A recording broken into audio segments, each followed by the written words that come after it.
আফ্রিকার মাটিতে ব্যবসা গড়ে তুলেছিলেন ওসমান গনি বাদল। সেখানেই কাটছিল জীবনের ব্যস্ত সময়। কিন্তু হাজার মাইল দূরের বাংলাদেশে ঘটে গেল এক এমন ঘটনা যা মুহূর্তেই ভেঙে দিল এক বাবার সমস্ত স্বপ্ন, আশা আর ভালোবাসা।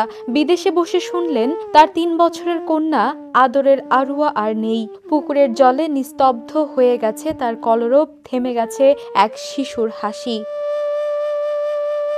গেল শুক্রবার সকাল 10টার দিকে হৃদয় বিদারক এই দৃশ্যের সাক্ষী হয়েছে কুমিল্লার ১৪গ্রাম উপজেলার লক্ষ্মীপুর গ্রাম। বিদেশ থেকে ছুটে এসে মেয়ের মরদেহ দেখে কান্নায় ভেঙে পড়লেন বাবা ওসমান গনি। পাশে থাকা গ্রামের মানুষদের চোখেও অশ্রু। স্থানীয় সূত্রে জানা যায়, দীর্ঘ ১৫ বছর ধরে আফ্রিকার একটি দেশে ব্যবসা পরিচালনা করছেন ওসমান গনি বাদল। কয়েক বছর আগে দেশে এসে বিয়ে করেন তিনি। ৩ বছর আগে তাদের ঘরে জন্ম নেয় একমাত্র কন্যা আরুয়া।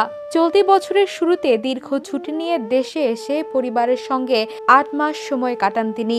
আগস্টে আফ্রিকায় ফিরে গেলেও প্রতিদিনই ফোনে মেয়ের সঙ্গে কথা বলতেন, ভিডিও কলে দেখতেন হাসি মুখ।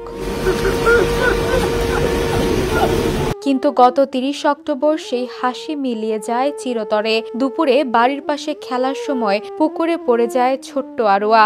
অনেক খোঁজাখুঁজির পর পরিবারের সদস্যরা পুকুরেই ভেসে থাকা তার নিথর দেহ দেখতে পান। খবরটি ছড়িয়ে পড়তেই গ্রামে নেমে আসে শোকের ছায়া। ওসমান গনি আফ্রিকা থেকে খবরটি শুনে আর স্থির থাকতে পারেননি। দ্রুত বিমানে দেশে ফেরেন। শুক্রবার সকালে শাহজালাল আন্তর্জাতিক বিমানবন্দর থেকে হেলিকপ্টারে করে বাড়ি পৌঁছে মেয়েকে শেষবারের মতো দেখেন তিনি।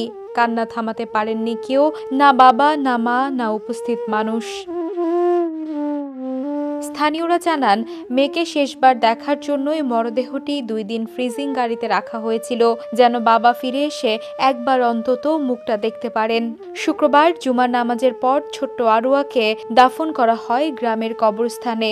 এই ঘটনাকে কেন্দ্র করে পুরো ১৪ গ্রামে নেমে এসেছে শোকের ছায়া। ছোট্ট আরুয়ার নিষ্পাপ মুখ আর বাবার কান্না ভেজা চেহারা, দুটি এখন গ্রামের মানুষের হৃদয়ে গেঁথে থাকা এক বেদনাদায়ক স্মৃতি।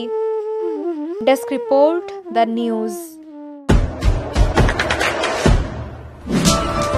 দেশে দেশে সবার সাথে, দ্য নিউজ।